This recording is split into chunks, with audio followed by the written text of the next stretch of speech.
নমস্কার বন্ধুরা, সামন্ত ক্যানভাসের সকল বন্ধুদের আমার স্বাগত। আমি চলে এসেছি ফুলকপি রেসিপিটা নিয়ে।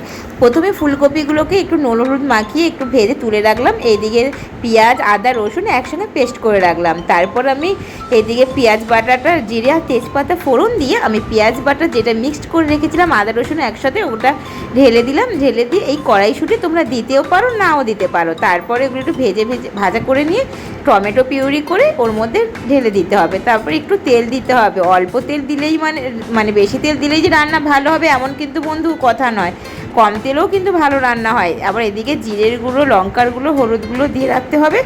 তারপরে এগুলো ভালো করে একটু সামান্য স্বাদ মতো নুনও দিতে হবে। আর ভাজা ফুলকপিগুলোকে তাতে ঢেলে দিতে হবে। তার আগে কিন্তু আমি এদিকে শুকনো খোলায় 5 ফোড়ন, গোটা গোলমরিচ, সর্ষে আর শুকনো লঙ্কা একসঙ্গে শুকনো খোলায় ভেজে আমি গুঁড়ো করে রেখেছিলাম, সেটাও তার সাথে মিশিয়ে নাড়াচাড়া করতে হবে। তারপর সামান্য জল দিতে হবে যাতে মশলাটা পুড়ে না যায়।